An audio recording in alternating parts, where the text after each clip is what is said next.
We live, we live, we live. What's up, y'all? All right. I have not been home. I was actually doing some haircuts, man. I was cutting hair. But it's ugly out here in these streets, boy. I'm getting murdered. Bro, what the hell happened? Would you look at this? Somebody come look at this. Down 100%, down 200%. Tesla, you sold off on me, bro. Tesla, you sold off on me like that. I was feeling Tesla. I'm still feeling 301. Bro, my strike price was at 310. Tesla yesterday, look at where Tesla was. 364. I'm like, oh shit, that shit went down to 310. Lock me in. I'll tell you, I just grabbed a falling knife. Look, and I you guys know we looked at this and we said, damn, that shit crossed over. It crossed over. But I think we looked at the 1 hour and we saw that it crossed back. So I'm like, and in the 1 hour, it's oversold like a bitch in the 1 hour. But I didn't look at this. Look at the volume. Look how it went under the 200, which means it's bearish in the short term. But it's oversold. This is the time where you want to sell puts. You don't want to sell puts when it's green and it's overbought. You want to sell puts when it's oversold. And it's super oversold. Super oversold. It's below the bottom of the Bollinger. There's no volume. It's under the 200, don't get me wrong. But it's been kind of, this is the 1 hour. It's been kind of messing around with that for a little bit. So we're not really sure. I think it's turning around. I think it's going to turn around. There's no way, bro. Why is it selling off? I got to see if the fundamentals change, but I don't think so. I haven't seen no news on that. Let's go back to the daily. It's right in the middle. It's right at the 200, guys. That 200, I think, is going to hold up. I think that 200 is going to hold up, but we don't have any volume, so probably not, actually. Fuck. It's going to go down to 275, man. 280-ish it's going to go down to. Yeah, they're going to sign these shares to me, and I'm going to have to buy them at 310, which means I'm going to be underwater. But that's all right. That's all right. I'll just keep dollar cost averaging Tesla and sell covered calls, probably. Definitely sell covered calls. Maybe dollar cost average, but probably not. I think with the covered calls, I'll be fine. So this is going to be my first time being assigned, probably. But it's early. We still got a whole month. Like look what happened here in 1 month, right? This was March 10th. This was April 3rd. Where's April 5th? In 1 month, look what it looked like.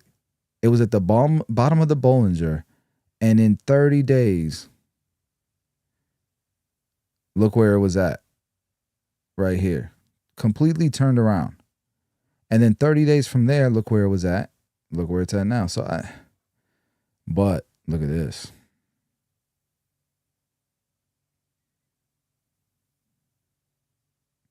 Oh, it just kept dropping. Oh, hell no. It just kept dropping. Oh, hell no.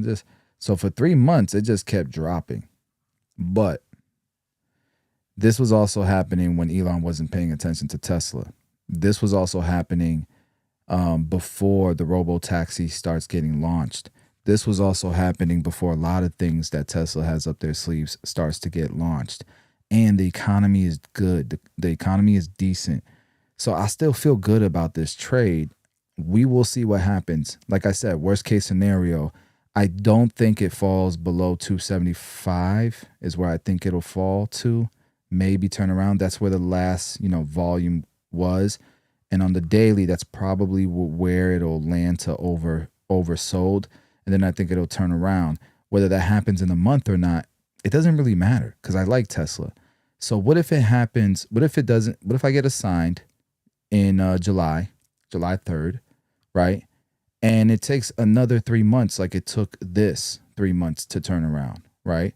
Well, I'll just sell covered calls and make premiums every single month on that. And then it'll turn around.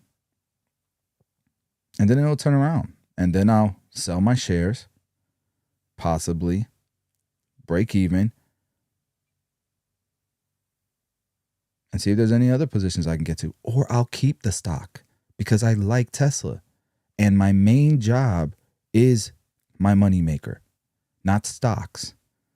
So that just gives me an opportunity to own Tesla at the 310.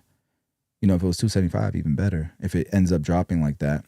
But I might keep it long term, and I might start dollar cost averaging into Tesla. I just didn't want to start buying individual shares right now, because unless the fundamentals change, which I don't, I think Tesla is the future when it comes to robotics, and energy. And I mean, it's literally building its own AI into its own cars, into its own robots, into its own rocket ships, into its own. It manufactures everything on its own. It is an insane company, guys. An insane company. Now, NVIDIA is pretty insane because they're working with Tesla. They're working with Apple. They're working with everyone. Right? But this is crazy. This is the worst. This would scare people out of their damn shoes, out of their socks. Okay. If you don't make good money, this is why you have to focus on the main thing. Don't get into buying stocks and shit like that unless your main gig is doing well. I would focus all my time, all my resources, all my attention to my main thing. So if you're a barber, if you're a hairstylist, if you're a massage therapist, if you're an accountant, the main thing, become great at that. Get raises. And here's the thing. If you're working a job, a job, and you want a raise, you have, look, people want jobs for keeping a company, or want raises for keeping a company stable, right? For keeping a company stable. So let's say a company makes $100,000 a month, okay? And you're getting paid, I don't know, $6,000 a month. $6,000 a month, okay?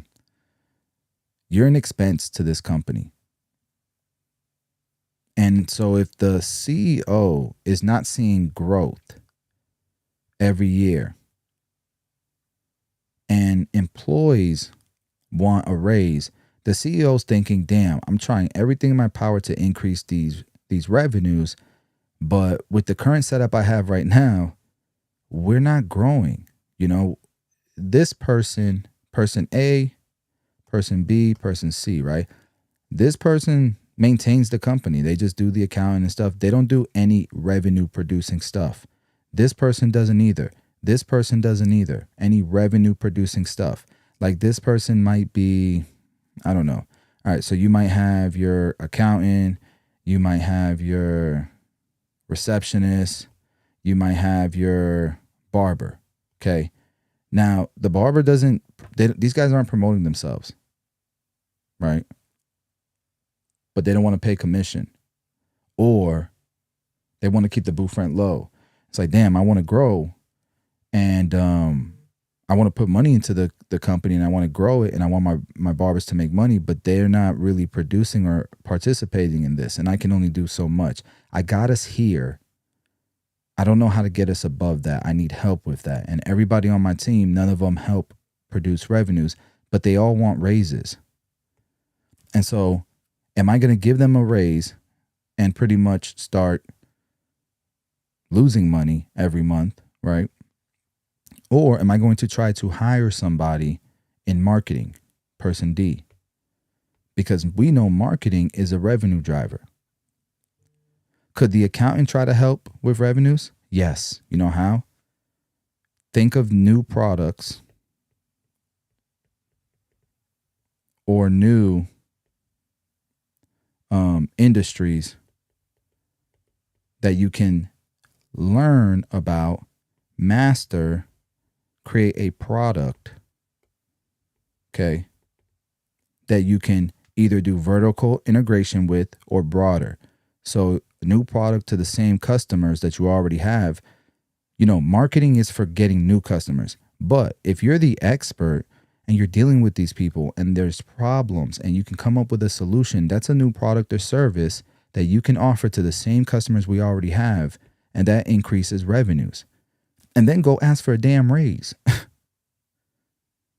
But at least you can show how you helped increase this.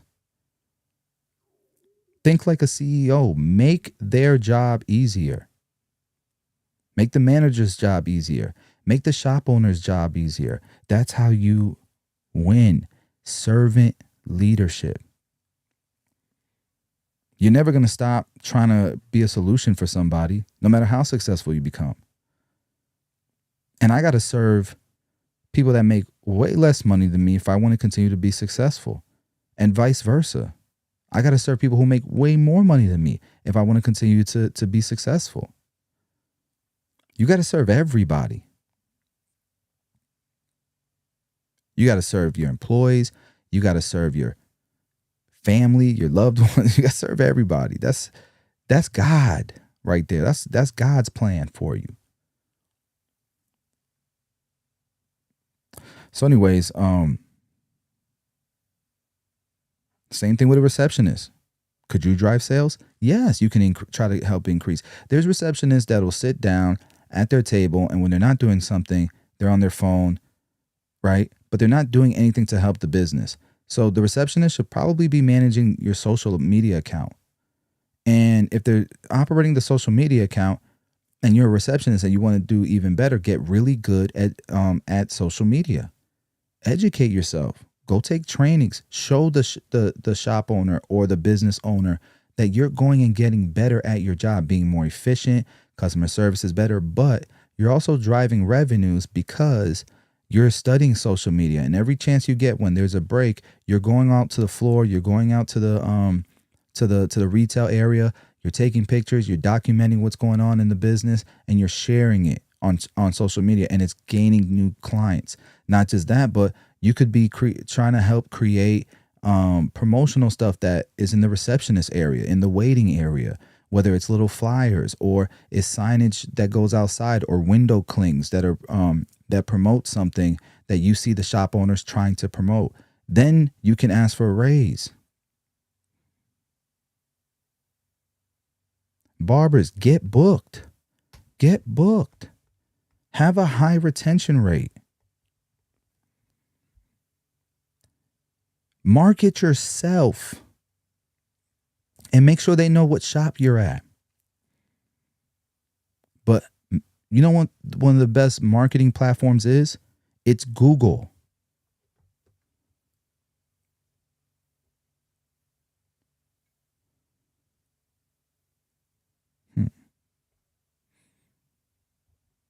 It's Google. And it works better when you use the business as Google because it's against policy with Google if you have multiple businesses that are doing the same exact thing operating under the same address. So you could get shadow banned. It's not worth it. Push the shop's GMB, Google Business. Just make sure your name is all over that thing. Make sure the reviews are always mentioning you. Help drive revenues to the shop. Hey man, we're all booked up. We're making a bunch of money. Rent was $200. We decided, you deserve a raise too, man. You've supported everything that we're doing. Every year we know your rent goes up, taxes go up, expenses go up, cost of living goes up, everything goes up. Let's do 225 this year. And if we're continuously growing together, raising shop prices, all that stuff, we'll continuously raise the booth rent. Because you deserve it. Why don't barbers think like bosses, like CEOs? You're self-employed. If there's 10 barbers in a shop, you're all self-employed, then there's 10 CEOs, there's 10 managers. Why y'all be wearing your employee hat on when you know you in a self-employed world now? And then we don't have to even hire a marketer, right? We can do it in-house until we decide we're going to start scaling. Then you have to do that. Then you have to hire a marketing person. That's me going on my rants. But we're working, bro. Like I'm at the moment, I've been having a lot of fun with investing. And the reason why I got into this, I was thinking about this because my business partner asked me like, "What's the plan with this new content, bro? What we doing?" And he's right. I love that he asked me that today because you know I'm loving I'm having a great time doing this. You know, I'm nerding out. Y'all got to see my setup right now. It is insane. And anytime I have fun like this, I always figure out a way to make this a revenue driver. Okay, because sometimes my team can't figure out how to do this on their own. Sometimes I gotta do my part for a little bit too. Like, I'm not gonna lie, the past few years I've been very dependent on our guys because they've been driving a lot of the revenues, but we've all been growing financially as well. My loved ones, my sister, my brother-in-law works for the company now. He got to quit his job. Check this out. He got to quit his job. He's been working at this place for his whole since I've known him. And I've probably known him 17, 18 years. And he's just never been able to be at like family functions. It was a real 9 to 5, and he was the general manager at this store. And when you're in retail and you're the general manager, you're going to work your ass off. And you're not going to get Black Fridays and holidays because it's retail. Shout out to the people who sacrifice what we don't appreciate enough, who should get paid more, honestly. I used to think, those are entry-level jobs, blah, blah, blah, blah. But, nobody wants to do that shit, man. I was a grown man working at Walmart, at Arby's, at whatever it may be. It's not just that it's a low-paying job, but it's like, it's an underappreciated job. The attitude you get when you're serving people, you want the best customer service, the hottest food, all this shit, but people treat you like you're scum, and then you don't get paid well, and then the attitudes you gotta deal with, like, bro, I get it. It goes both ways. I get it, but at the same time, let's figure out this economy so we can so we can pay people well. Let's figure out these revenue drivers so we can pay people well. When it comes to your barbershops, to your businesses, let's figure out how we can make a shit ton of money with this business so that we all right. A lot of times what I notice is business owners, they'll get to a certain point where they're very comfortable, but you realize the people around you are still, barely got their head above water. And that your business has more potential to grow. And there's people there that are serving every day. They're going to get burned out if you don't wake up and you don't continue to help push this business so that the people that are barely above water are eating, are doing well, right? And so it comes a point in time where, we say this all the time, the CEO has to be the janitor sometimes, has to be the accountant sometimes, has to be. People think CEOs are just sitting in the office. They're doing whatever it is that needs the most attention right now. And most of the time it is strategic stuff because people are too in the business. You know what I mean? So I say that to say, I spent all this money and all this time learning the streaming stuff because it's fascinating to me. I see the industry growing so much, and this is the type of shit that I like anyways. I like long form.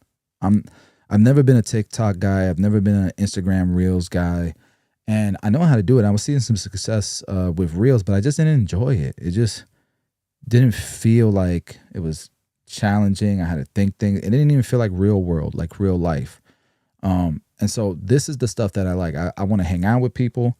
I want to see chats and stuff, and I want to feed off of people's energy, and I want to build shit, bro.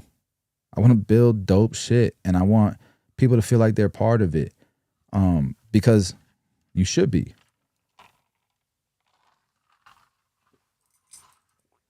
So anyways, this stuff is cool. I'm having a good time, and the reason why I really got into this investing thing is because for so long I was teaching people how to start businesses.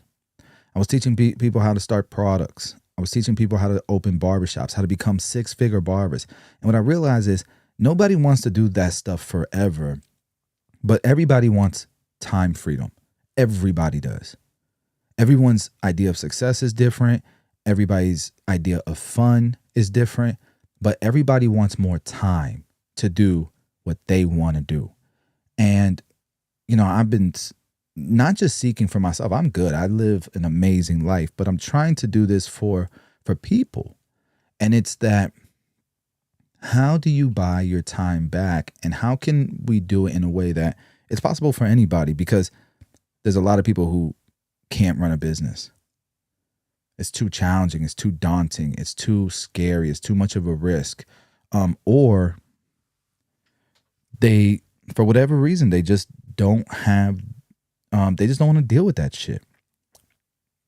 They don't have the patience for it. Then, the real estate thing. I bought $4 million in real estate in the last few years. And I keep saying that on the channel because I feel like there's a lot of newer people that watch for whatever reason. And that shit ain't for a lot of people. It's not passive like a lot of people say it is. It is work. I enjoy it. I like real estate. And right now is the least fun time of real estate. But when real estate is booming, it is a lot of fun. And so this is actually the time where you're supposed to be paying attention to real estate when no one else is, because there's opportunities. It might not be, in your face, but there are opportunities like mortgages. If you can take over someone's mortgage that's at 2.5%, 3%, in some way, shape, or form. I know there's people that are doing it. I don't know if they're doing it 100% legally. I don't know. I haven't gone through that rabbit hole enough, but I've heard of the little opportunities that make enough sense that I could dive deeper into, but I don't want more real estate, so I haven't. There's definitely little pockets of opportunity in real estate right now, though. And this is the time that if you want real estate, when it ain't fun, when it ain't for everyone, this is where the most money is made, right? But people don't want to deal with real estate. And then the barbering thing. Some people just don't want to put in the work, bro. They're not consistent. They're not motivated for whatever reason. They're in and out, and or they just don't care enough. They're happy with what they're doing, which is great. But investing in stocks, doing this, anyone can do. You just got to take a little time to understand it. All I'm doing is selling insurance. And sometimes when the insurance is claimed, I got to cover it. But most of the time, I don't. 80% of the time, I don't. That's what how insurance companies make money. Sometimes they gotta do payouts. They gotta cover it. Sometimes, most of the time, they don't. And so in the long term, it's gonna be it's a profitable business. But you don't have to have employees, sales teams, marketing teams, media buyers, accountant. You do need an accountant. You don't need a CEO. You're using the businesses that you're investing in for all that. You're just literally selling insurance, and you're doing your due diligence and making sure the odds are in your favor. A lot of it is math. It's a lot of math. So if you like math, you'll like this stuff. If you like business, you'll like this stuff. So I got it down packed enough to where I feel like I can confidently make $4,000 a month off of $40,000 in my account. You're going to be using margin, and you're going to be focusing on the main thing so that in case you get overextended, you can cover anything that you have to cover. As far as cash, cash deposits, having cash in your brokerage. But yeah, this is awesome. I'm having a good time. I feel like it's part of my routine now. But I got to focus on the main things again. And part of that is we're opening a barbershop here in very, very soon. We just launched our wholesale account to barbers. As a matter of fact, let me create an email on that. This is the type of stuff that I should be doing every day that's going to generate sales. Like my my barber company, Tomb 45, we should have been crossed 8 figures and we haven't.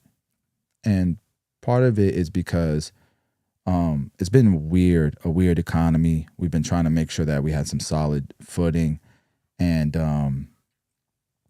there was some scares. But I think, like Jamie Dimon has mentioned in the past, we've been building the type of asset allocation that even if there's a bond crisis, even if there's another pandemic, even if there's another recession, we'll be fine.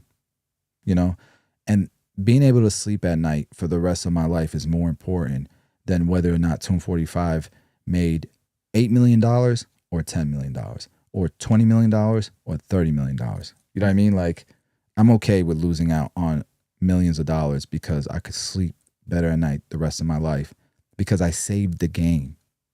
I saved the game. And what I mean by that is I'll never forget speaking to a financial advisor. And he said, Basio, all of my clients are multi-millionaires. To be honest with you, you would be one of the smaller clients of mine. But I want to work with you because I know you're gonna have a huge portfolio and all this stuff, and you're gonna need my help at some point. So one of the things that I got from him from our conversation, I didn't end up working with him because I did feel it was too soon for me. I think I was 32 years old at the time. But anyway, one of the things that he said to me that was real is that he's had so many business owners that didn't really take my advice and put money here, buy some real estate, buy some stocks, buy some bonds. They didn't take my advice because their investment was their baby, was their main business. And then something catastrophic happens and they lose their entire business. Now they have nothing to show for the decade they spent building the business. And so I do believe you have to take some money and pour into other places to diversify yourself. That's called saving the game. So that when if somebody pulls the plug on that Sega Genesis, you don't have to start all over again. You manually went and made sure you clicked save. Okay. That's what I mean by saving the game. And so now I feel like, bro, we got such a solid foundation. I feel like we building on the top of damn Mount Everest, bro. So let's build. And, I want to build this stuff in front of you guys. And so I think my live streaming setup is going to serve its purpose beyond the type of content that I was making before. We're going to build some shit. Now, I wish I could be very, very transparent, but I have business partners and we got a lot of haters in this industry, or else I would show you guys everything, the numbers, all that stuff. But we got too many haters in this industry. We got too many people that, and there's too many people with a crab in a barrel mentality in this industry, in barbering. And so, I don't want to put my numbers out there, but if I do any new companies, like we're launching my wife's company, her hair gel, it's been getting a lot of love. She's very excited about it. We got to get it on Amazon.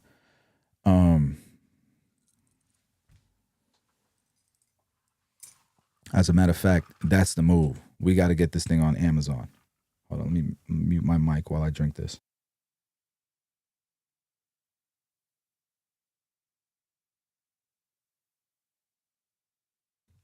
There we go. That was good. So I'll definitely share numbers with on that with you guys.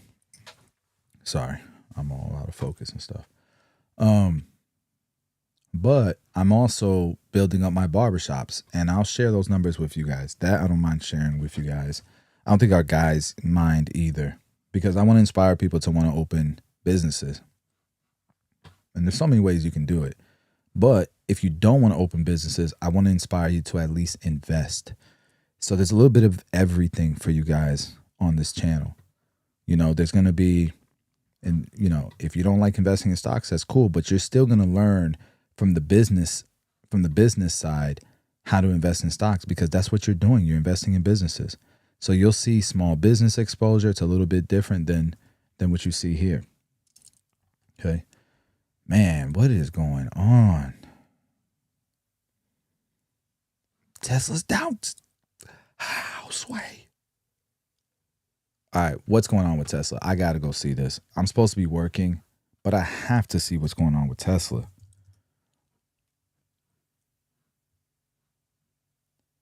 Why are people going crazy?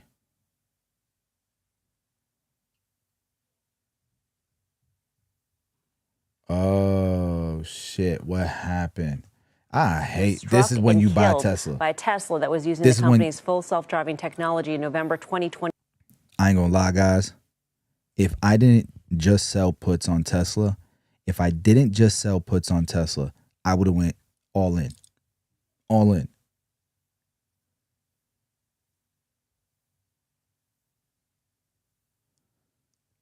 But first, let me hear this report, because maybe it's not what I think it is. I could be wrong. But as of right now, man. 23. The video is hard to watch, as you can imagine, so we're showing an image from the car's front camera. It's a sun glare as Tesla approaches the turn. The Tesla failed to brake for stopped traffic, hazard lights, or a person waving it down. The vehicle killed a 71-year-old grandmother on impact. The dashcam video release coming as Tesla gets ready to launch robotaxis in Austin, Texas next week. Shares dropping nearly 4% today. And this is, the ongoing debate about the different kinds of technology being used by these self-driving cars, whether it be Waymo or Tesla, and the different sort of. This is why Waymo has a little bit of an advantage. I don't know why she mentioned Waymo, but Waymo uses LiDAR, and I believe it helps with the whole sun glare thing. And when I drive my Tesla, and there's a lot of sun glare, that's still the driver's fault, because when right now the full technology of full self-drive is not released to you. What they're using for robotaxis is different than what we have as drivers because of regulation. You can't just not pay attention to your car. They don't even have the settings for it turned on because you have to by law. So is it Tesla's fault as much as it's the whole system's fault? Probably. But as a driver, somebody who owns 4 Teslas, 3 Teslas, and I sold my X, but I have a semi-truck pre-ordered. I know the product really well, and I can tell you, anytime there's a lot of sun like that, you are warned. You are told to pay attention to the road. It is beeping if you're not. Right? So I don't know what could have happened. Maybe it wasn't beeping. Maybe it did malfunction. Maybe that is a Tesla malfunction, because I know when the sun is glaring, it won't even let you put it on autopilot. Sometimes if it's raining too hard, it won't even let you put it on autopilot. It'll force you to take over. So maybe it forced him to take over and he never did. I don't know what could have. There's so many things that could have happened. And I use full self-drive like 90% of the time that I'm driving. And it's saved me from accidents before. Saved me. LiDAR, cameras, etc. Well, listen, that is obviously really sad. And I think a human might have actually done the same thing behind that wheel. And it's important to also remember that 40,000 people are. Think about it. If you're going over a curve like that and you don't see the sun, and as soon as you go over that curve, boom, the sun hits you in the face. That could have been a freak accident, even if you were driving. So that's a good point. So die in car accidents a year in the United States, but there's a lot of emphasis put on this because it takes trust. It's going to be highly regulated, sort of industry, and Tesla has not really demonstrated yet. If you think about the regulators, they're calling it supervised full self-driving. So let's see how this thing goes. But Waymo, exactly, it's super supervised. That's not what robotaxi is. It's a completely different technology. So people are overreacting, but damn it, it's killing me. It's killing my shares. And not just that, but like, how many car accidents happen because of recalls? Brakes go out, bad tires, crazy recalls. Because that's why recalls exist, right, guys? So people overreact. Look, it's down 11%. Look at this. Oh, shit. Nah, this is crazy work. Damn, and that was the last trade that I got into. The last one I got into, bro. I ain't gonna lie, bro. I'm gonna have to buy 100 shares of Tesla. Shit, man. Damn, that's crazy.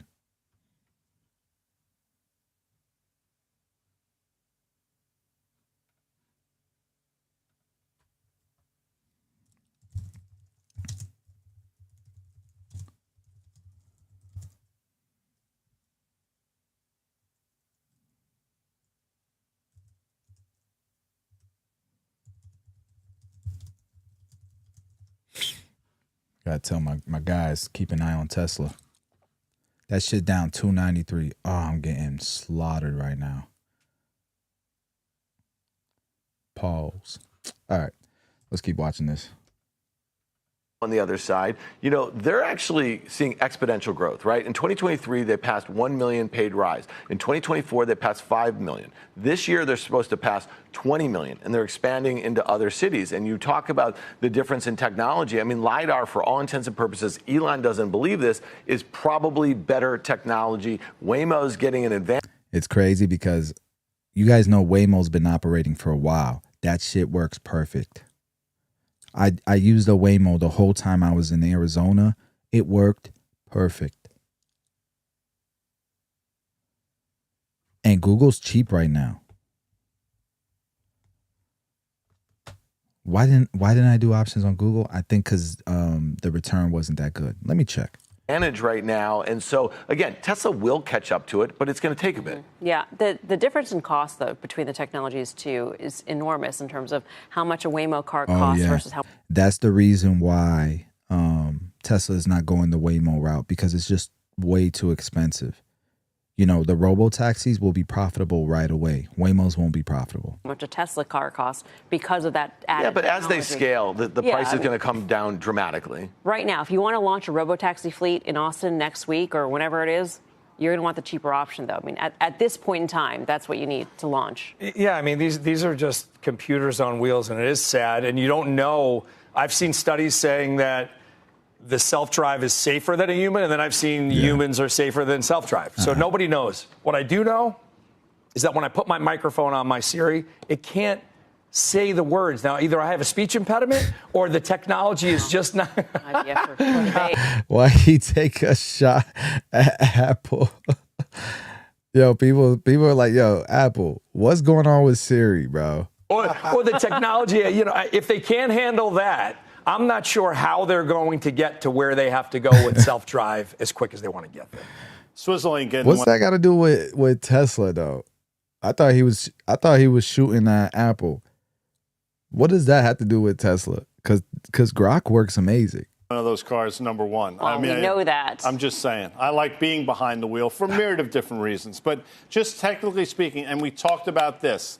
The prior all-time high, I think 488. The recent low, 220-something-ish, which we said was huge support. The recent run-up got you to, and Carter can talk about this, almost a textbook 50% retracement. It stopped where it should have. It should continue to pull back from here. I would agree. It had a big run off of its lows of about 7 weeks ago, and take profits or sell calls if you're long. Man. Take profits or sell calls. Yep, that's what's going to happen to me. So people are taking profits, so it's selling off. You know you're going to get assigned. You just got to sell covered calls now. That's literally what you got to do now. But you're still going to be making money every single month. I'm still going to be making $4,000 a month every single month with my account. Just the value of it came down, you know, some. So I'm good. I'm good with it. Figured it on me. What's going on in the chat, man? Oh, here we go. We got people in the chat. They probably all left. I don't know. That's the thing with my chat. It doesn't tell me when the chat was. I wish it did. I was wondering that whenever I drive it, LOL, I also don't like using the autopilot in the rain. Yeah, it says camera lost visibility or something like that. Yeah, exactly. Exactly.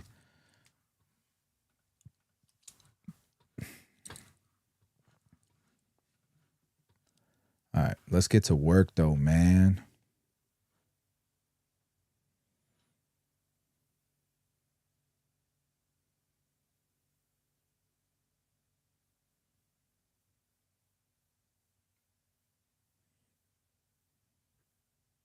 Hey, shout out to Lazaro Alvarez. He signed up to the Six Figure Ball mentorship today. Shout out to him.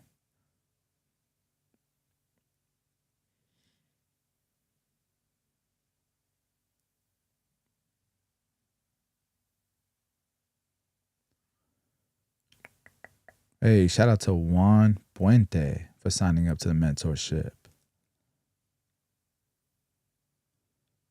I hope y'all getting some gains, big dogs. All right. What was I gonna do here? Yeah, let me message this guy.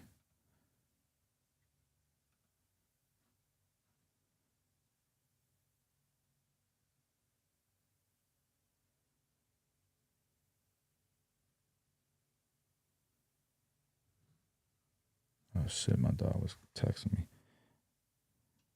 I got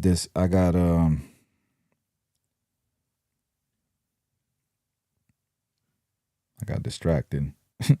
That always happens to me, bro. Like I was literally just talking to my homeboy, helping him out with something. And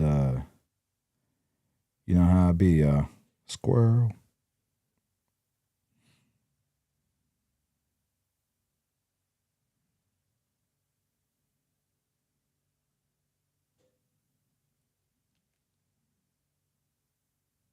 Oh, this was the setup.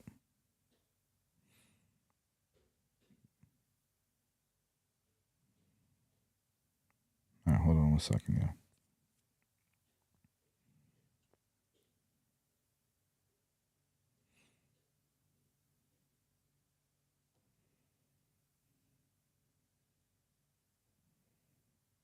Give me 1 second, y'all. Matter of fact, let me put something to watch. Wait.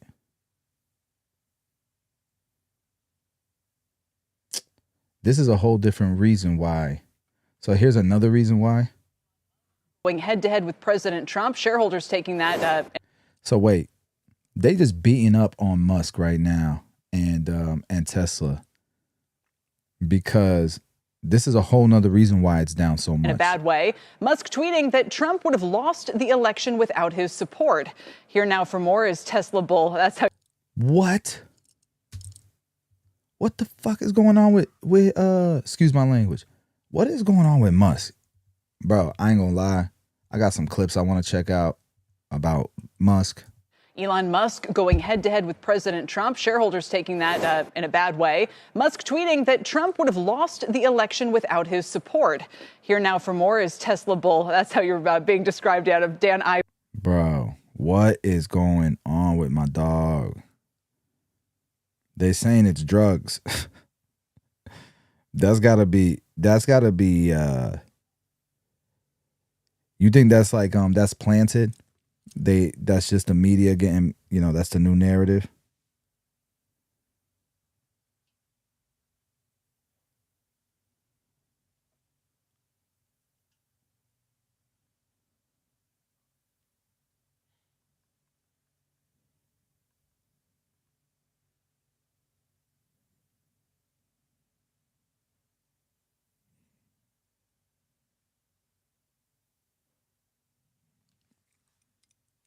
Okay.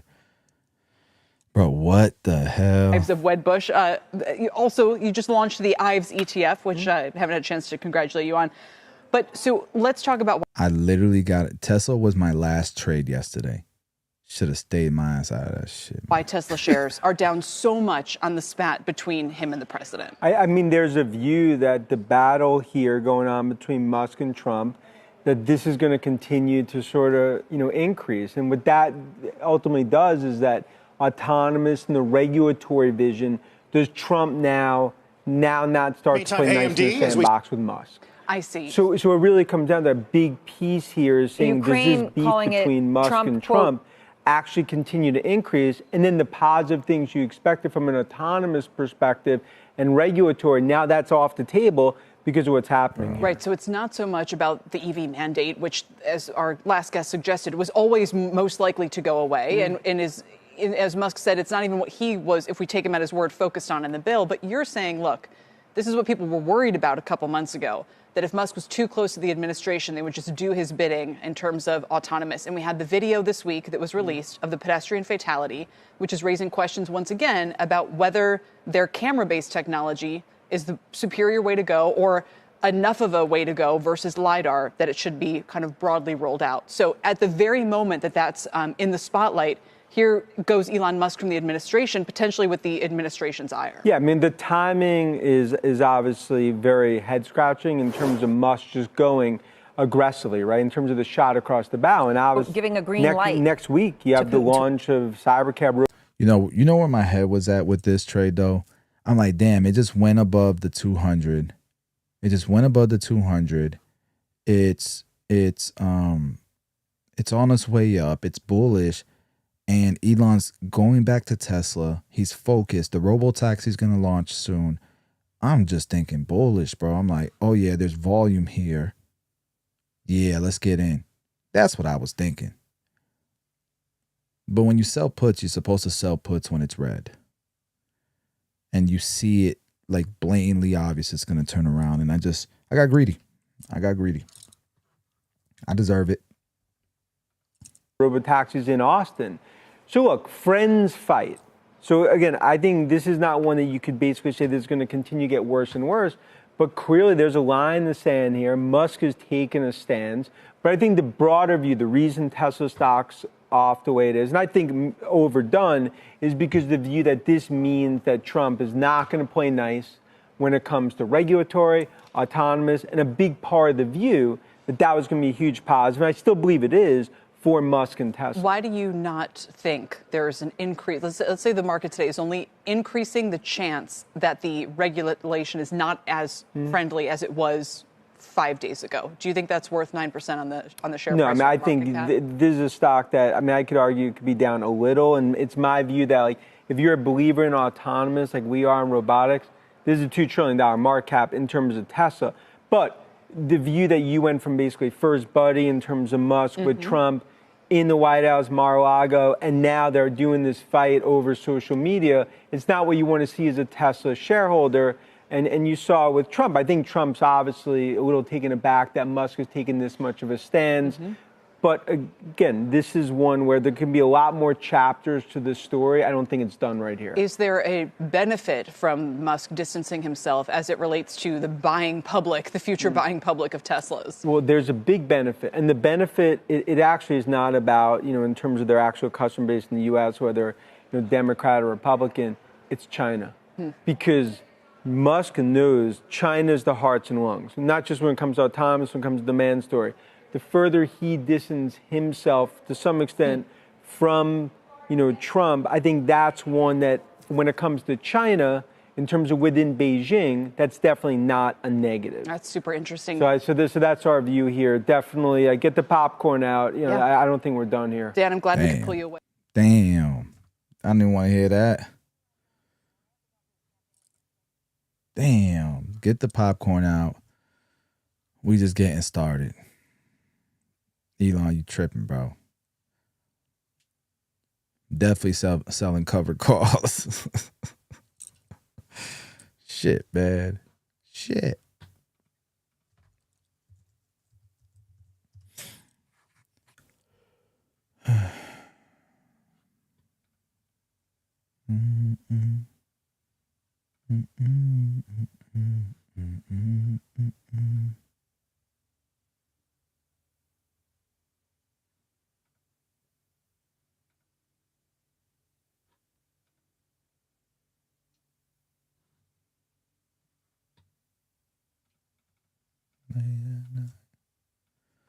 Kiss me in the morning. What the hell, bro? What the helly? See what the chat talking about. Oh, Chat ain't talking. What's up, chat? Where the hell y'all at? Who am I talking? Who's in here? That's the only thing I don't like is I can't see who I'm talking to like that. Like with Instagram, it was easier to see.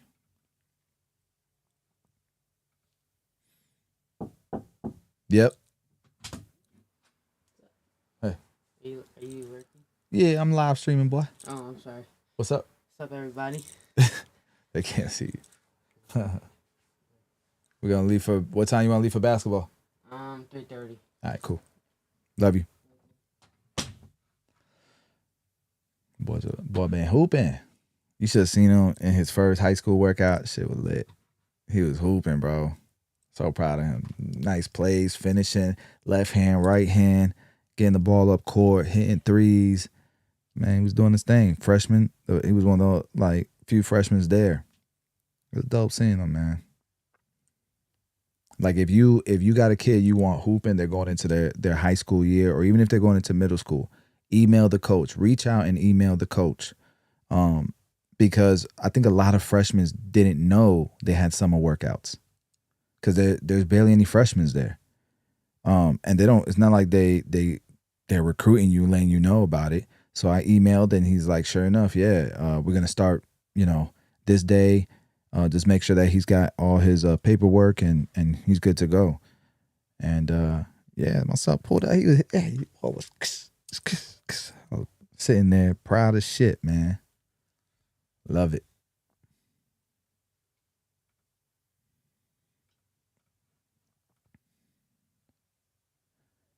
Late at night. Hopefully they don't hit me with a copyright for singing so good.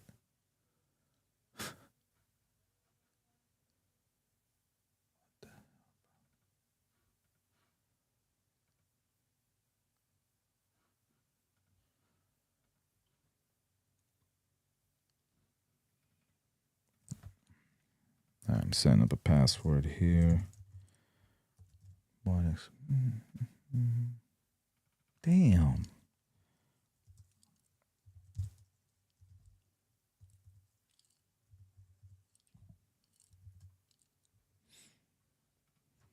I need a better setup here for my keyboard. You know what I need? What I need is a bigger desk. That's what I'm gonna do. I'm gonna buy a bigger desk. I got the space.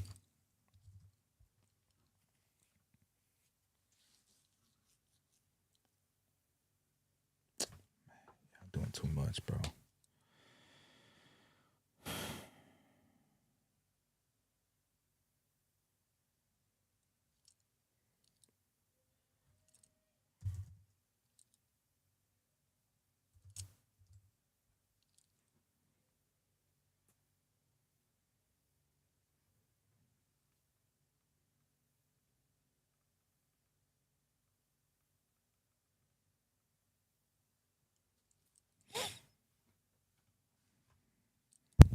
My bad. Damn, rookie move here.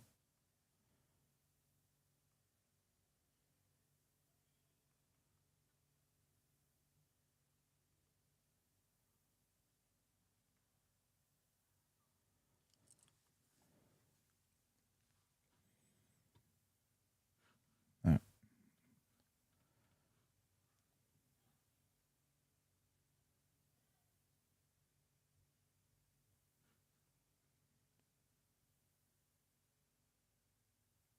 Bro.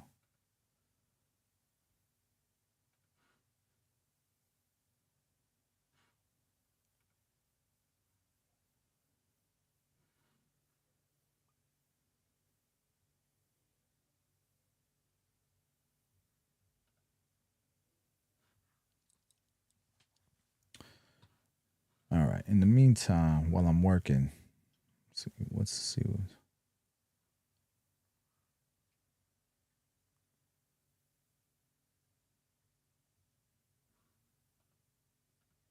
That's insane.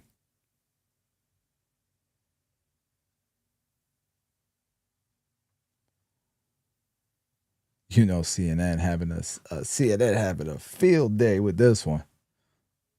President Trump in the Oval Office with the German chancellor, and a lot to get to here, but the most interesting and perhaps important issue, political issue and policy issue, is what President Trump said about his now former friend, at least it seems, Elon Musk.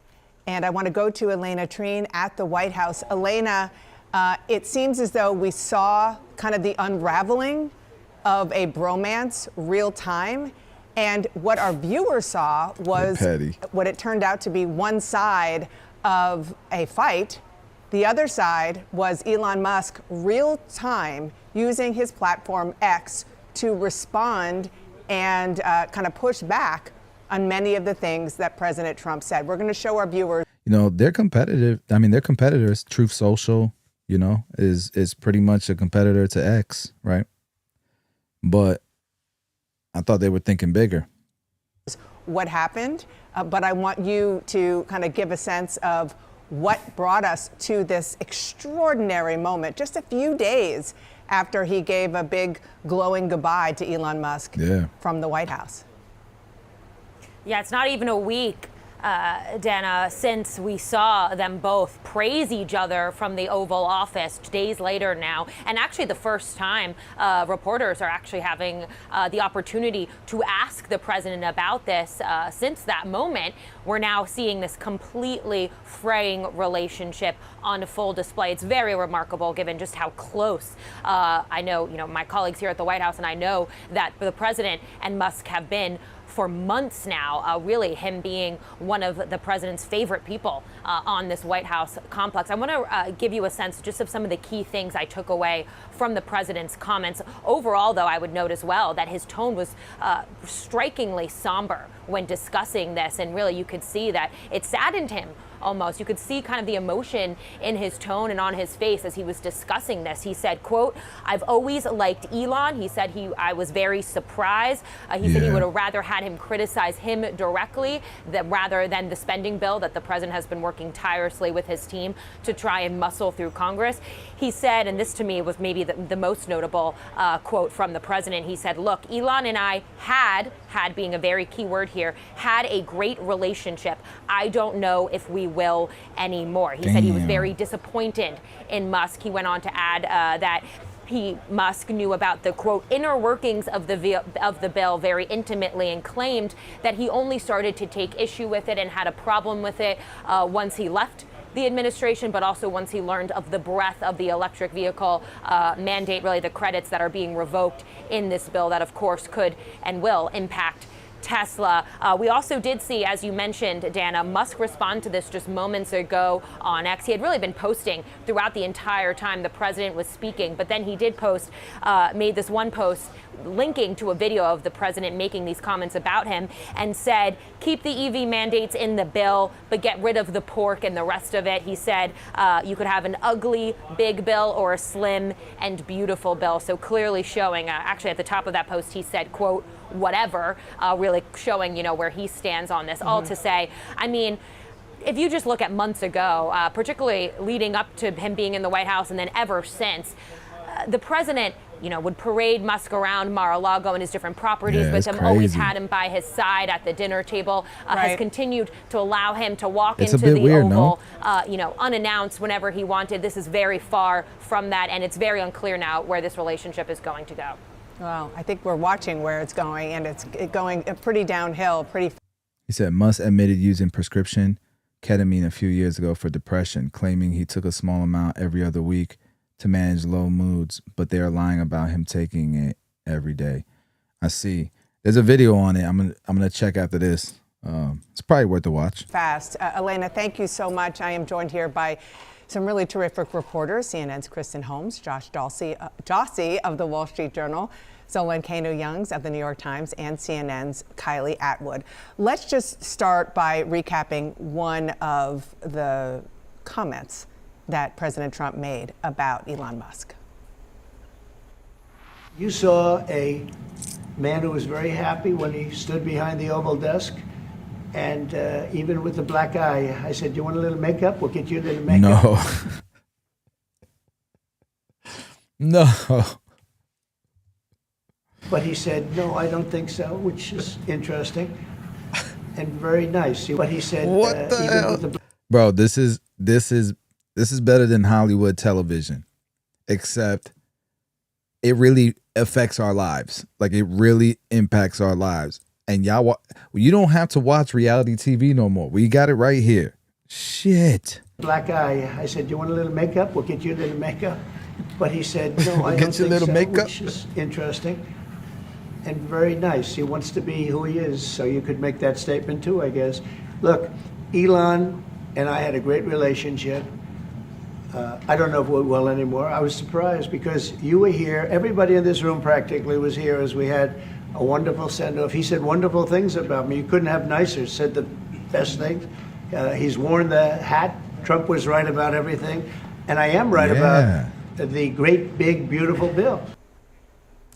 And that's what this is all about right now. And I just want to make that clear to our viewers. I'm sure you understand that this relationship basically exploded yesterday when Elon Musk started really aggressively putting on his social media platform that this bill that he is desperate to get through the Senate after it passed the House is bad. He wrote, "Kill the bill," and many other things.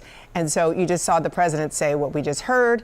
He said, "People leave my administration, they love us, and then at some point they miss it so badly. Some of them embrace it, some of them become hostile." Trump derangement syndrome.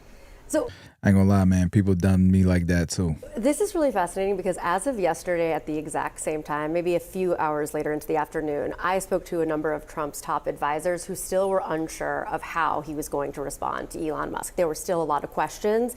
He was raising questions with them as to, do you think this is just a business decision? Do you think he's lashing out at this because of these electric vehicle mandates? It's probably something he has to do now that he's leaving the government and it's all about the business. Obviously, Donald Trump likes to make things about money and business, kind of his way of saying, okay, maybe that's what he's doing here. He was angry when that first tweet came out 2 days ago during the briefing, but then he also had a lot of questions as to where this was coming from, because he did believe that Elon knew about the EV mandate. His team does believe that this is all about business, all about the EV mandate, that this is all about these credits that Elon Musk believes are unfair, which he actually And just it's not tweeted. just that it's big and full of pork. Right, it's not pork, it's not what he's saying there. But I think the most telling thing about this is that clearly we've hit a new marker since then, which is we had a great relationship. I don't know if we will anymore. And I can tell you that members of Trump's team have reached out to Elon Musk.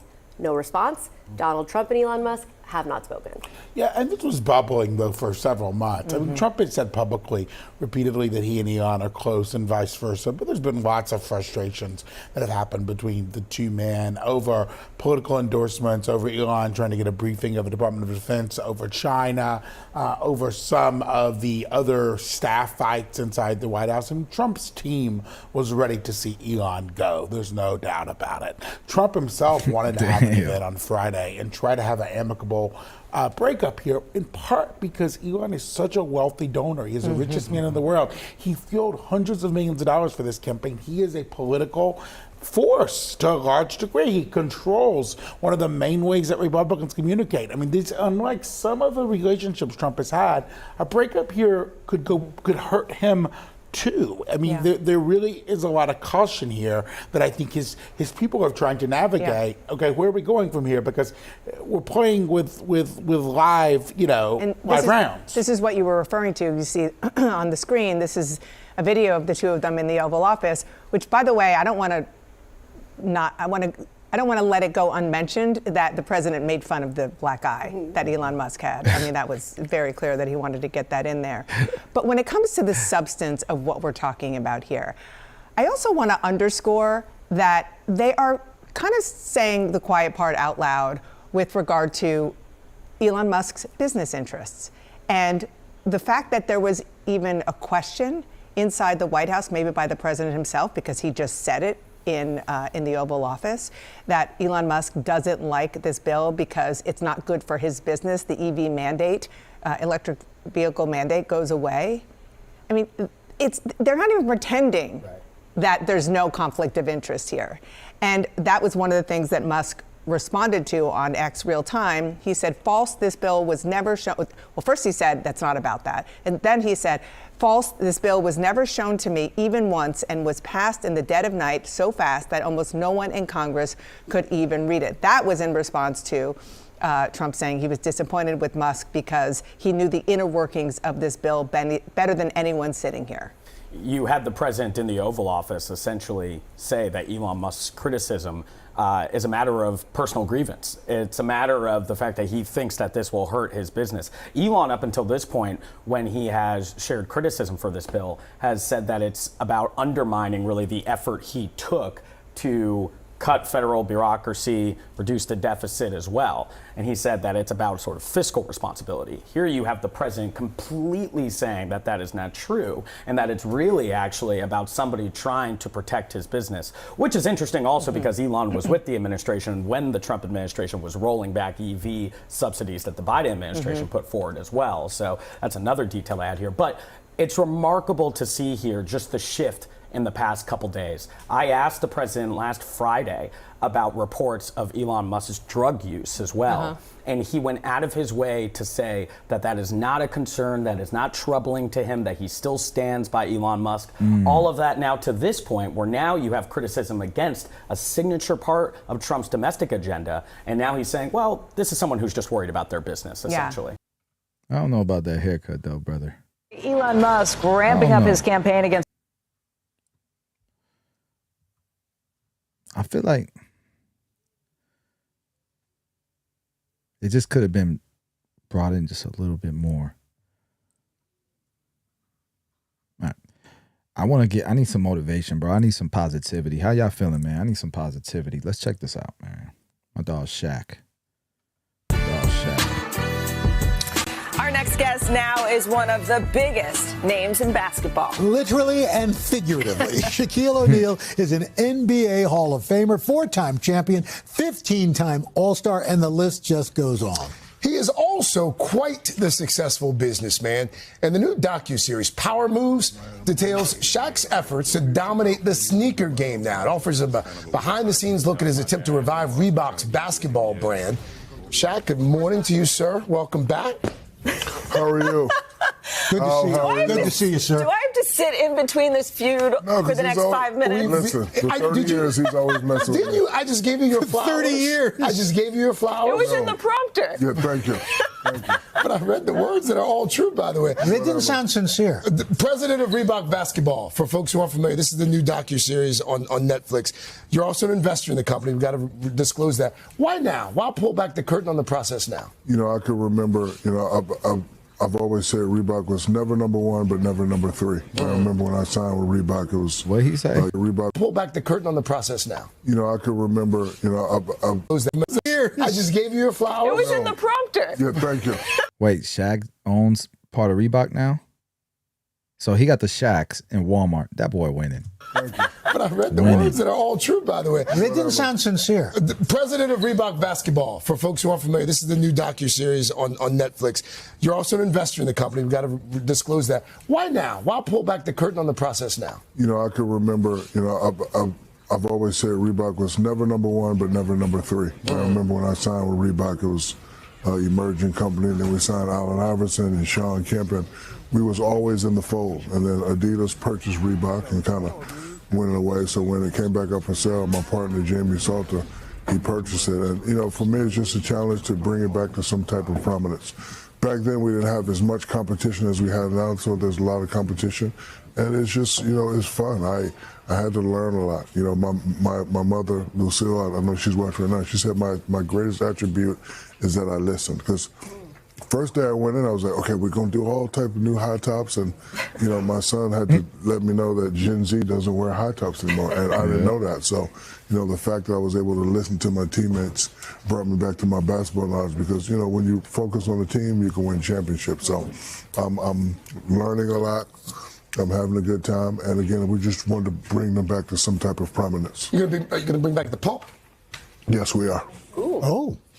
And you won't get a pair. Whoa. Just a drive. You get a free pair, and you get a free pair.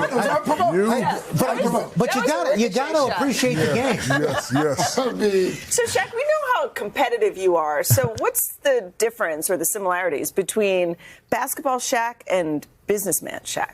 Well, I learned a lot in business. Like I learned the word that I've never heard before: budget restraints. So we wanted to sign like all these players, and they want 9 and 10 million. So then when I went to the board, it's like, oh, that's not in your budget. So we had to go back and say, so you know what? Instead of going with the big time players, we're going to stay down in the college and the NIL, the young players. And, smart. Let the young people Start there. regrow with the brand. The YouTubers, man, go crazy with the your son YouTubers. Sharif is working with you, and he's kind of torn. That budget ain't there, brother. In the docu-series, he's really considering basketball, but yet you give him some really honest advice. Let's take a look at that. You know you have to give everything up, right? Mm-hmm. How many birthday parties did I miss? A lot. How many school plays did I miss? A lot.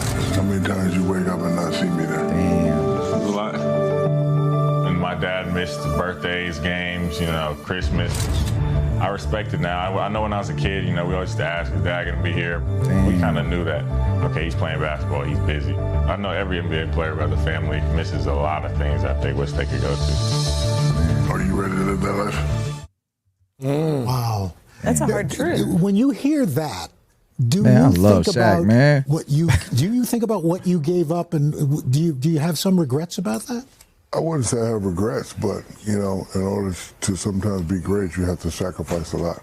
My family was always there for me, but, I have 7 beautiful children, and I tell them all the time, we don't need another basketball player. At all. So if you want to play basketball, cool, but please go to law school. Yeah. Please go to medical school. Please be an engineer.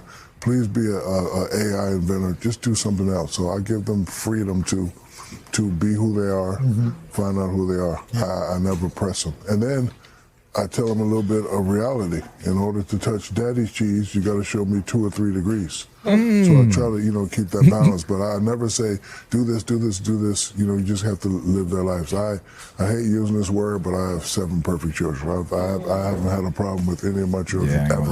I love that advice. I kind of love that advice. I always said my kids didn't need, hold on, babe, you're on speaker. I'm live streaming. Is it private or can I keep you on speaker? No, you can get on speaker. What's up? The kids have basketball at 4. I'm on my way home. Okay. I haven't eaten, so I was calling to see if we're going to Tory while they're there. Hell yeah, girl, you speaking my language. Hey, Well, I'm on my way home, so don't leave me. All right, hey, stream, I'm out of here. No, I'm just kidding. Give me. Are they getting ready? Yeah, they should be. They should be. What? When do you think you'll be here? Like in the next 20 minutes? Like 30 minutes. 30 minutes. So just wait for you, right? Okay. Yeah. All right. Sounds good. Okay. Bye, love you. See, I love my wife, man. We're going to our little spot we always go to. You feel me? That's our spot. That's our thing. So go eat dinner with my wife while the kids are at practice. You know what I mean? Gotta love it, bro. God is good. God is good all the time. All the time, y'all. If y'all don't got God, man, go get God, bro. Go learn about him. Learn about our Lord and Savior, man. All right, let's get back to Shaq. Amen. So I read something recently. The argument was being made that Shaquille O'Neal has perhaps crafted the best career postseason than any living NBA player. If you look at the businesses, the DJing, the broadcasting career, you kind of... I mean, Jordan's still probably number 1, though. I got to say Jordan's number 1. Shaq's number 2, though. Shaq is number 2. You kind of done it all. And then in the same article, I said, you may want to become a professor? Yeah, so I'm working on my Master's of Liberal Arts right now at LSU. I'm Bro, I think I might go back to school, bro. Never mind, I ain't go back to school.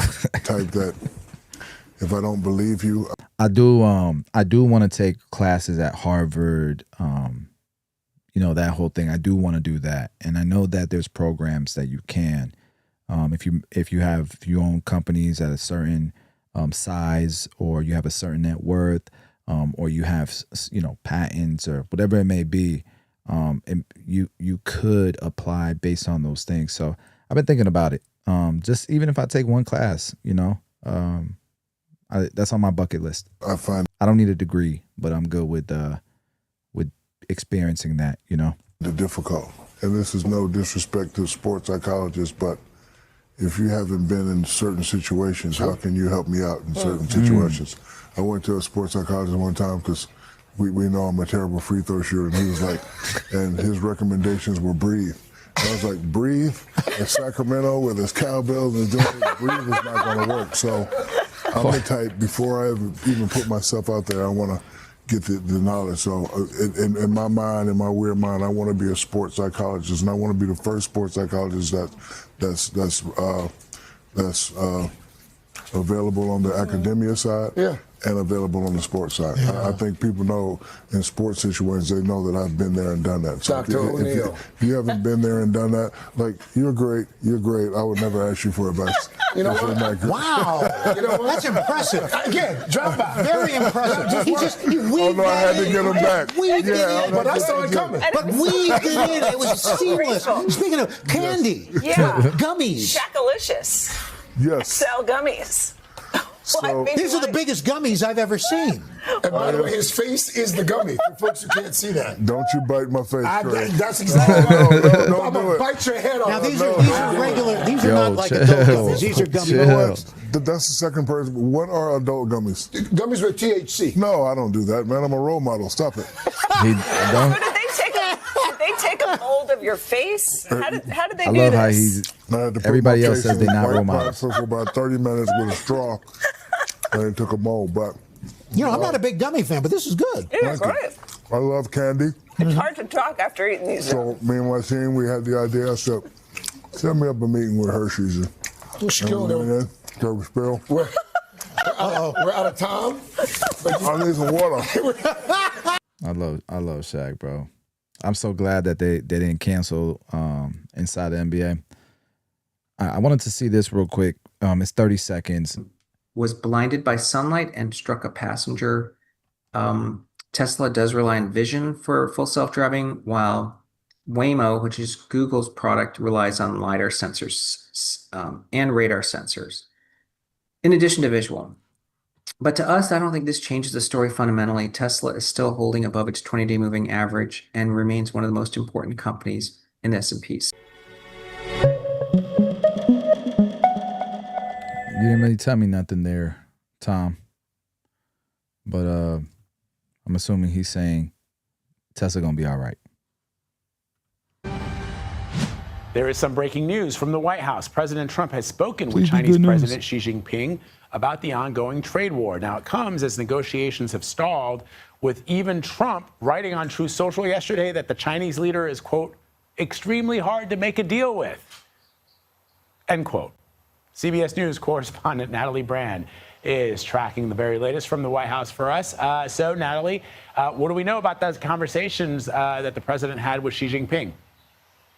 Yeah, well, the Chinese embassy just confirmed that this phone call took place, posting on social media that the two leaders spoke by phone, saying that it was at President Trump's request, according to Beijing. We are still waiting for details, the readout of this call from the White House. So far, they've not given too many details, but we know, of course, Vlad, that it comes amid these escalating trade tensions, with both countries accusing the other of violating that preliminary trade agreement reached in May in Switzerland. And we know that of particular concern to the Trump administration was the fact that the administration said Beijing was slow walking their pledge to lift restrictions on exports of critical minerals. So we'll have to wait and see what other details were discussed.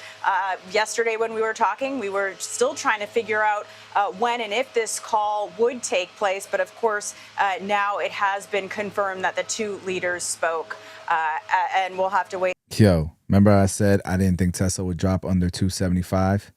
Look at the price. You can't make this shit up, bro.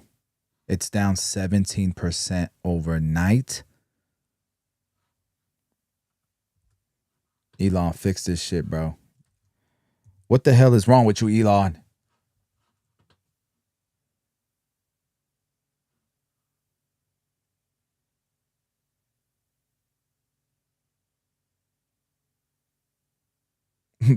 Bro, I can't take this. Look at this shit, bro. Look at this shit, bro. Every time I turn on X, it's the craziest shit I've ever seen. Oh! That's his teacher he just slapped. What? You think that affected me any? Want me to hit you again? You want me to hit you again? I don't want it. You want me to hit you again? I don't want it. You want me to hit you again? My God. Oh! Stop fucking playing with me. I told your dumb ass I'll knock those dumb ass glass off your fucking face. And do I look like I care? Fuck wrong with you? What you gonna do? Still sit in that chair and you use a bitch? My granny, nigga, stop fucking playing with me. Fuck wrong with you? Bitch ass nigga. Ain't nobody in the come and you just got slapped. Bitch, go back to teaching. Oh! I ain't gonna lie, that dude, that kid right there, he would have literally lost all his teeth. No cap. You can't be a $120 going acting like that in a school, man. What? But that's wild. That is absolutely wild. That's one thing X will show you. The crazy shit going on in this world. My kids are saints. Shout out to my babies, man, because that is wild. I came to X to see what Elon is tweeting. Because you're killing me, bruh.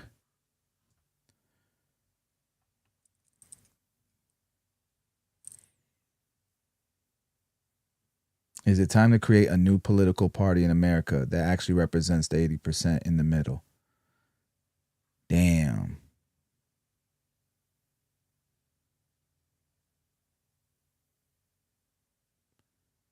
Holy shit. Nah, bro. Do you guys see this? Do you guys see this? Time to drop the really big bomb. Real Donald Trump is in the Epstein files. That is the real reason they have not been made public. Have a nice day, Donald J. Trump. Mark this post for the future. The truth will come out. What the hell happened? What just happened?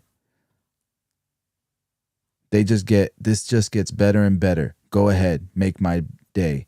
This would both end the International Space Station and simultaneously provide no way to safely orbit it. Such an obvious lie. So sad. I was wrong. Elon was wearing thin. I asked him to leave. I took away his EV mandate that forced everyone to buy electric cars that nobody else wanted. That he knew for months I was going to do. And he just went crazy.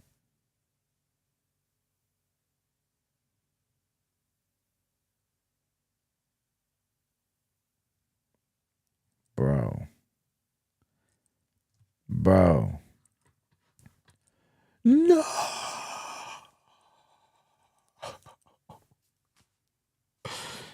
Yo, what the hell? I can't believe this.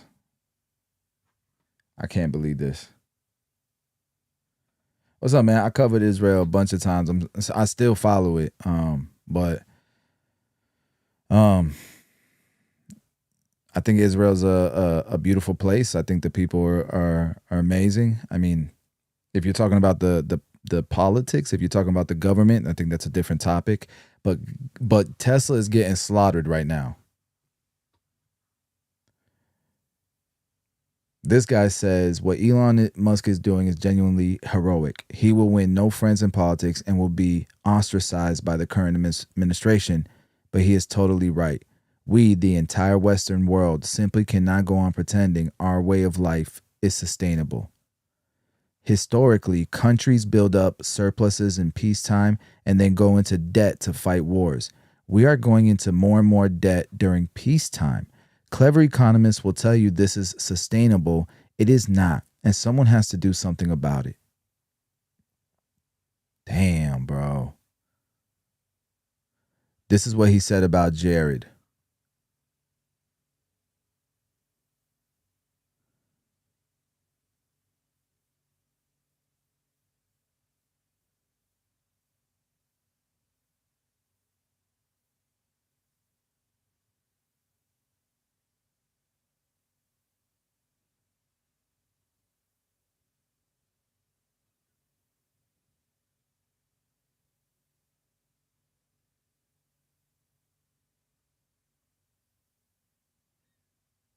What's the whole thing about Jared?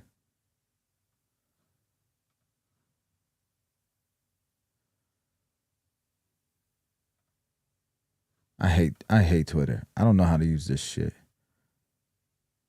Croc, what happened?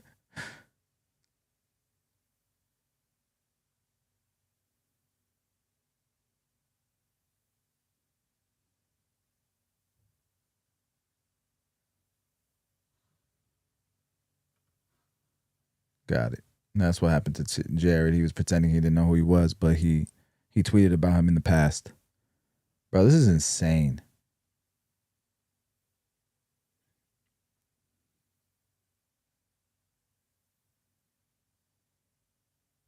Bro, he's tweeting every 10 minutes, every 5 minutes.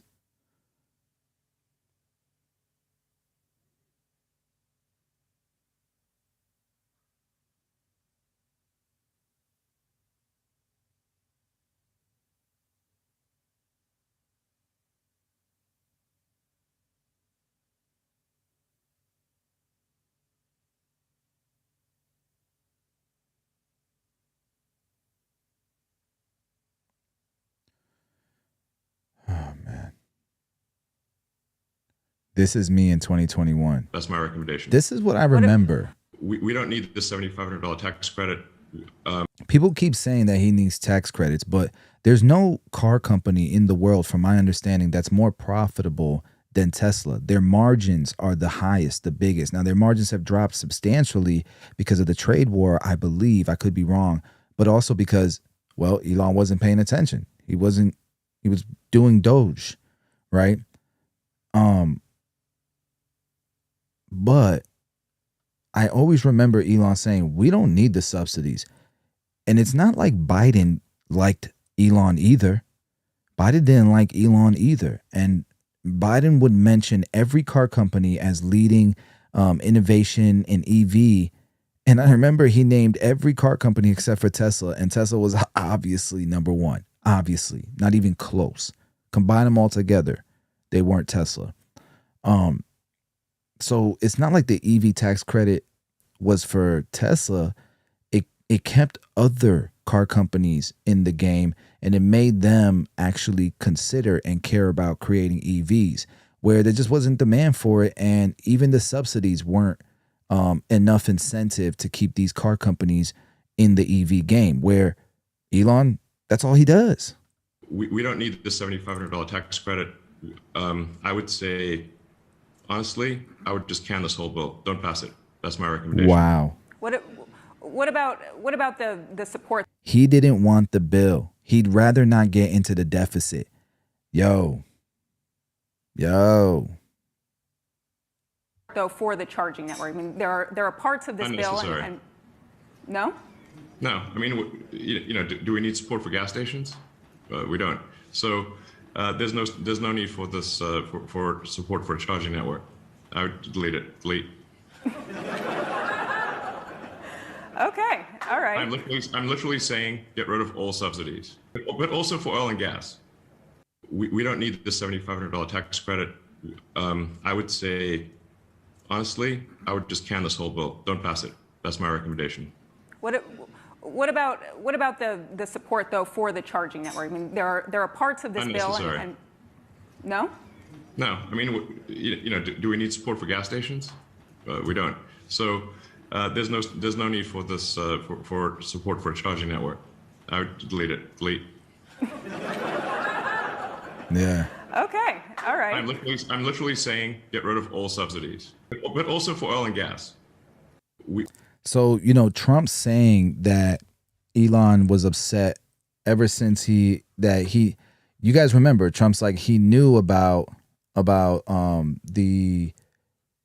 he was taking away EV subsidies because nobody wants to be forced to buy those cars. Elon always knew. So I don't think that's why he's going crazy. He's going crazy because of the deficit. I think Trump is trying to get our attention off the thing he's really going crazy about. Man.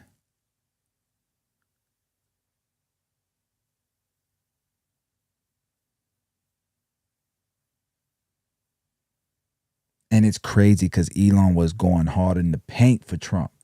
Now they're beefing. I'm in shock, bro. I can't believe this shit.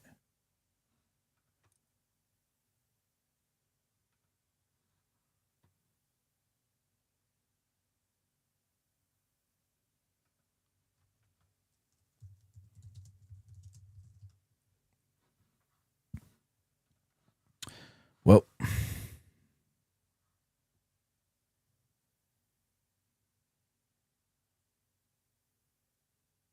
it's crazy that our interest payments are higher than our entire Defense Department budget. Yeah. I don't know. I'm leading with Elon on this.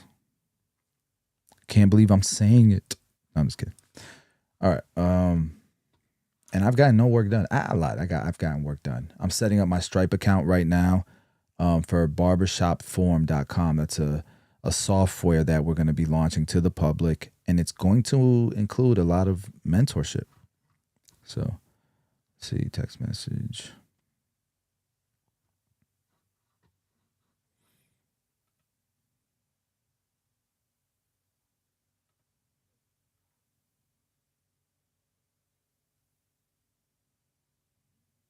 Late at night.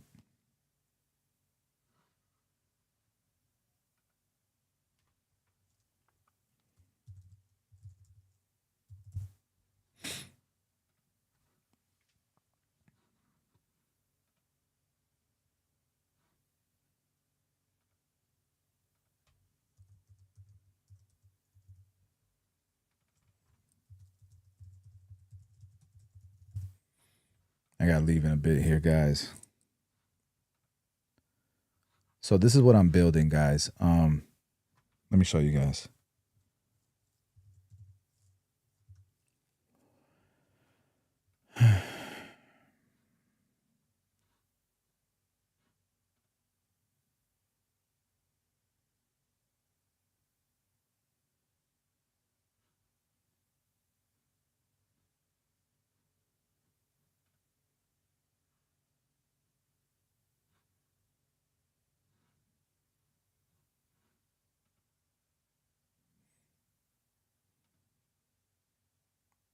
All right. So this is what I'm building. Let me log in here. So this is our booking software. Let me zoom in. Yeah, that looks better. This is our booking software. You guys can see the barbers. You guys can see it's your typical booking software. Okay. If you look at our dashboard, you'll see a lot of different metrics, a lot of KPIs here. So this is pretty cool. You will see, and this is just we only have one barbershop that's actually completely using this. There's only one shop, but because we're trying to improve the system as much as possible. So obviously you can take appointments, you have your dashboard, your employees, your customers, but you also can, there's so many different ways you can do services here. You can have multiple locations, right? And we have a bunch of barber locations, but the only one that's the full barbershop that's using it is Bloomingdale. Obviously you can take payments online through Square, PayPal, Stripe, Molly, set all that up, gift cards, send invoices. This is why I really, really like it. Besides online payments, is it has so many integrations. For example, this is the biggest ones: Facebook Pixel, Google Analytics, Google Tag Manager. Those three are the most important. But you can also do Zapier's webhooks. It has API integration. So really, really good software. In combination with this one, it is badass, bro. No, that's Barber Form.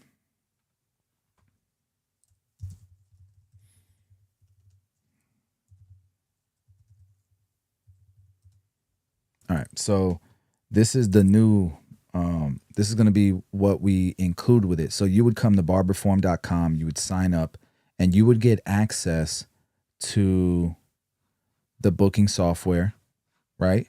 But you would also get access to the back end here. And this is for barbershop owners and barbers who want to know data on another level. They wanted to be able to see all of their KPIs. They want to see how well their business is doing. They want to be able to track their business's expenses through here and be able to see, At the end of the day, when you have all of your expenses and you have all of your income tracking from your booking app, then you know what's going on with your business on a whole nother level. And as a barbershop, you can even create a leaderboard, a monthly leaderboard between your barbers. We'll have booth rent, we'll have commission from either chairs, or you can also do product commission. We're going to set this up, customize this, and learn this as we get more beta users. But it's going to be next level, guys, in my opinion. It's going to really help you understand how to run your business. And with the software, we're going to include coaching, live streams, courses, business coaching. We're going to include all kinds of things. And so this will be the hub, the dashboard for barbers who are taking their business seriously. You'll be able to run 100% of your business through here. That's the goal. So I'm excited about this. That's what I've been working on as of late. And I feel like, if every day I start my day off like this, right? Let's see how the barbershops are doing. Look at all the metrics. Boom, boom, boom. That's great. Let's see how our portfolio is doing. Cool. Not good. Margin call. Got to put some money in the account tomorrow. And I probably need to not close out, but we have a whole month. I just need to make sure that we are above water. So even if I get assigned those shares, it's all Gucci because I like that stock regardless long term. And I'm kind of siding with Musk on this one. I think it's going to turn around quickly. But anyways, I'm setting up. We're going through the process of what it looks like for a customer who's going to come in here. And we're going to set all this up. So, all right. So you guys can see it's going to be $30 a month. And that's going to include this and the booking app for $30 a month. So let me sign up. I gotta leave in a bit.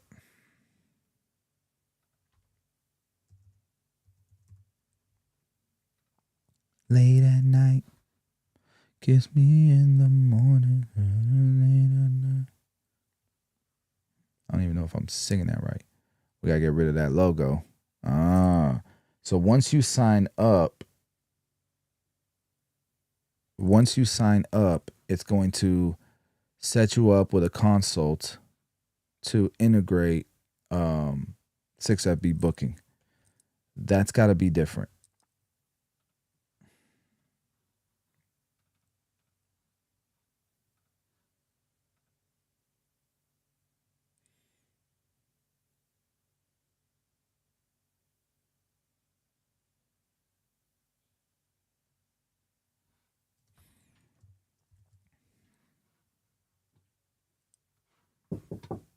Yep. Mommy's 8 minutes away. All right, cool. We got to wait for her, yeah? Yeah. Okay. All right, let me message my guy Kyle so that he knows what's going on here.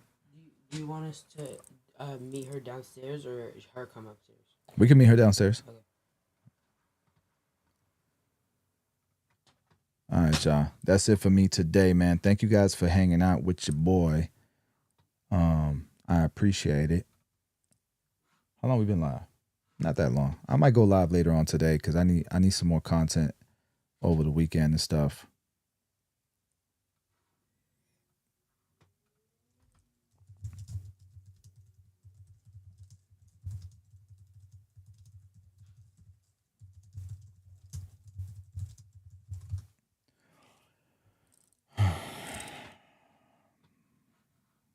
Who's in the chat? Somebody said something. So this is how people already in the school membership will be able to transfer to a different kind of subscription. What do you mean? It's Trayvon.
funded. Like if people are done using the 6FB mentorship, like for people just wanting the software without the mentorship, yeah, you'll be able. That's how you'll be able to do it for sure. Mm-hmm.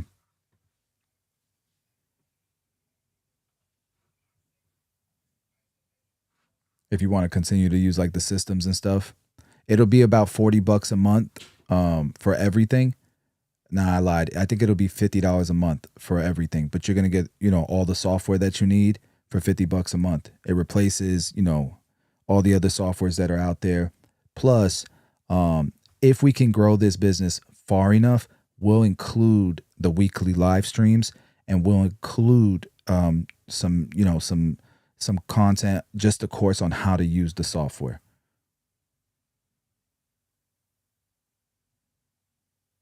Yeah, our coaches aren't really caught up on it just yet. I've been keeping it under wraps for a little bit, but we're working on it. Good question, Trayvon.